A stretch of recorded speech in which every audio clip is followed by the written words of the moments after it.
Assalamualaikum warahmatullahi wabarakatuh. Nama saya Salsabila Nadratu Zarah. Saya di sini akan menjelaskan tentang aksiologi nilai kegunaan ilmu. Yang pertama, saya akan menjelaskan tentang filsafat. Apa itu filsafat?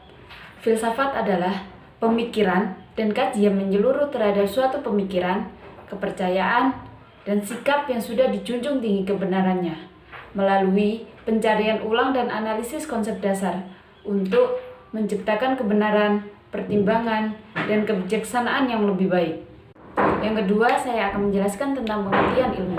Ilmu adalah usaha-usaha untuk menyelidiki, menemukan, dan meningkatkan pemahaman manusia dari berbagai segi kenyataan dalam alam manusia. Selanjutnya, pengertian filsafat ilmu.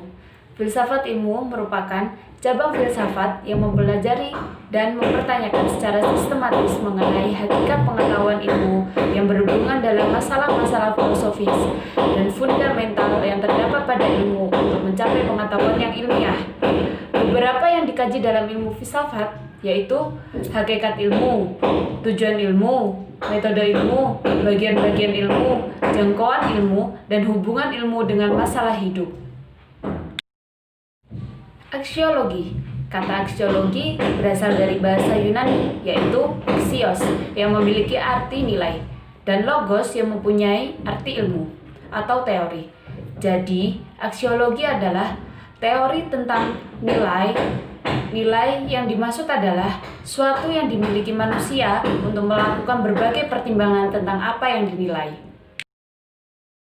Selanjutnya, pengertian aksiologi menurut para ahli. Yang pertama, menurut Jujun S. Surya Sumantri, aksiologi yang terdapat di dalam bukunya Filsafat Ilmu itu sebuah pengantar populer bahwa aksiologi ini diartikan sebagai teori nilai yang berhubungan dengan kegunaan dan pengetahuan yang diperoleh.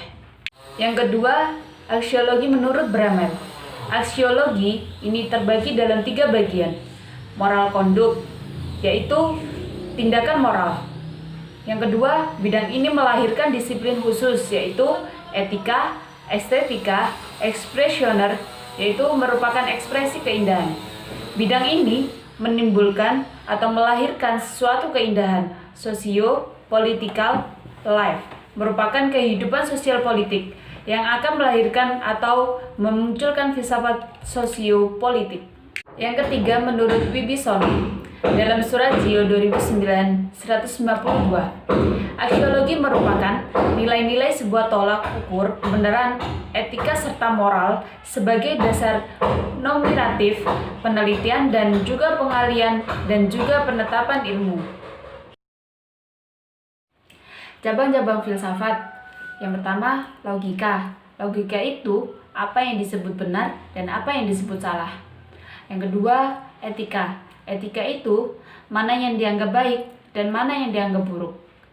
Selanjutnya, estetika. Estetika itu apa yang termasuk indah dan apa yang termasuk jelek. Yang selanjutnya, teori tentang ada, tentang hakikat keberadaan zat, tentang hakikat pikiran, dan kaitannya dengan zat semuanya terangkum dalam metafisika. Yang terakhir, politik, yakni kajian mengenai organisasi sosial atau pemerintah yang ideal. Cabang filsafat. Filsafat memiliki cabang, yaitu yang pertama epistemologi, ilmu, estetika, etika, agama, metafisika, pendidikan, hukum, matematika, politik, dan sejarah. Epistemologi dan ilmu sendiri itu dibagi menjadi 2, yaitu ilmu alam dan ilmu sosial. Yang selanjutnya saya akan menjelaskan pengertian moral. Moral adalah bentuk hal yang lebih tertuju pada suatu tindakan yang dilakukan oleh manusia. Metode keilmuan. 1. Langkah-langkah yang ditempuh oleh proses keilmuan secara komprehensif, yaitu perumusan masalah, pengujian hipotesis, deduktif hipotesis, dan pengujian kebenaran. Yang kedua, dunia rasional dan dunia empirik membentuk sebuah dunia keilmuan yang merupakan gabungan dari kedua dunia tersebut. Selanjutnya, dunia rasional atau deduktif adalah koheren, logis, dan sistematis dengan logika deduktif sebagai sendi pengikatnya. Yang terakhir, dunia empirik atau induktif yang objektif dan berorientasi kepada fakta sebagaimana adanya. Ciri ilmu pengetahuan adalah yang pertama, mempunyai objek kajian, yang kedua, mempunyai metode pendekatan, yang ketiga, disusun secara sistematif, dan yang terakhir, bersifat universal, yaitu logimatet. Metode ilmiah, pola pikir dalam metode ilmiah. Yang pertama, secara deduktif, yaitu pengembalian kesimpulan dari hal yang bersifat umum menjadi kasus, yaitu yang bersifat khusus. Yang kedua, secara induktif, yaitu pengembalian kesimpulan dari kasus yang bersifat khusus menjadi kesimpulan yang bersifat umum. Selanjutnya, sifat metode ilmiah, yaitu yang pertama, efisien dalam penggunaan sumber daya. Contohnya, tenaga, biaya, waktu. Yang kedua, terbuka, yaitu dapat dipakai oleh siapa aja. Yang terakhir, teruji, yaitu prosedurnya logis dalam memperoleh keputusan. Nilai etika. Etika adalah sesuatu di mana dan bagaimana cabang utama filsafat yang mempelajari nilai atau kualitas yang menjadi studi mengenai standar dan penilaian moral. Etika mencakup analisis dan penerapan konsep seperti benar, salah, baik, buruk, dan tanggung jawab. Etika terbagi menjadi 4 klasifikasi. Yang pertama, etika deskriptif, yaitu etika yang hanya menerangkan apa adanya tanpa memberikan penilaian terhadap objek yang diamati. Yang kedua, etika normatif, yaitu etika yang mengemukakan suatu penilaian nama yang baik dan buruk, dan apa yang sebaiknya dilakukan oleh manusia. Selanjutnya, etika individual, yaitu etika yang objeknya manusia sebagai individualis, berkaitan dengan makna dan tujuan hidup manusia. Yang terakhir, etika sosial, yaitu etika yang membicarakan tingkah laku manusia sebagai makhluk sosial dan hubungan interaksinya dengan manusia lain, baik dalam lingkungan terkecil, keluarga, hingga terbesar yaitu bernegara. Nilai estetika. Estetika adalah salah satu cabang filsafat yang membahas keindahan. Estetika merupakan ilmu yang membahas keindahan, bisa terbentuk dan dapat merasakannya. Pembahasan lebih lanjut mengenai estetika adalah sebuah filosofi yang mempelajari nilai dan sensori yang kadang dianggap sebagai penilaian terhadap sentimen dan rasa. Estetika merupakan cabang yang sangat dekat dengan filosofi seni. Metode ilmiah. Metode ilmiah adalah mekanisme atau cara mendapatkan pengetahuan dengan prosedur yang didasarkan pada suatu struktur logis yang terdiri atas keharusan kerja. Yang pertama, adanya kebutuhan objektif. Yang kedua, perumusan masalah. Yang ketiga, perumusan teori. Yang selanjutnya, perumusan hipotesis. Selanjutnya, analisis data, penarikan kesimpulan, dan yang terakhir, pengumpulan data atau informasi atau fakta. Memanfaatkan keilmuan dalam memecahkan masalah. Masalah pada hakikatnya merupakan pertanyaan yang harus dijawab, dan secara logis seseorang baru bisa menjawab pertanyaan tersebut setelah konstelasi masalah yang ditanyakan itu jelas. Kejelasan masalah di sini tidaklah bersifat semantik seperti pada perumusan masalah, melainkan bersifat kejelasan hubungan logis antara faktor-faktor yang terlibat dalam masalah tersebut.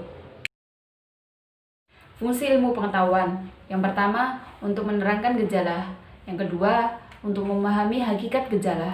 Selanjutnya, untuk meramalkan kejadian yang akan datang. Yang terakhir, untuk mengendalikan gejala. Kronologis perkembangan ilmu. Berdasarkan kronologi perkembangannya, maka ilmu dapat dibagi menjadi 3 tahap, yaitu klasifikasi, perbandingan, dan kuantitatif. Selanjutnya, saya akan menyebutkan 3 asumsi ilmu mengenai objek empirik. Asumsi yang pertama, menganggap bahwa objek-objek tertentu mempunyai keserupaan satu sama lain.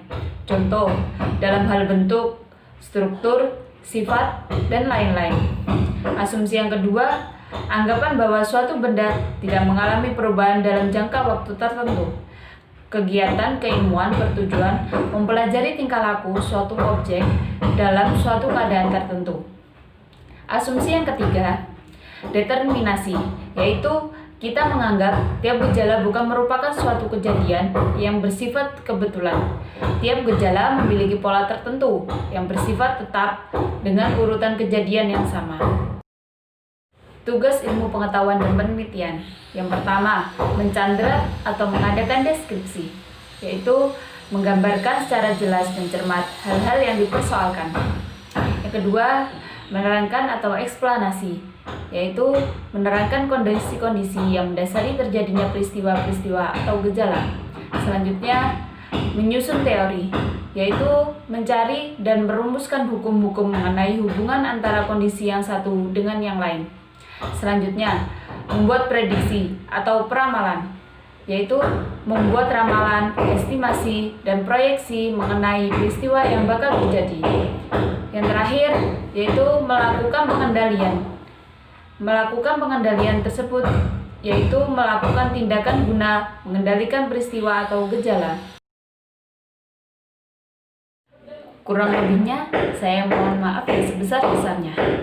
Syukran ala husni ihtimamikum. Assalamualaikum warahmatullahi wabarakatuh.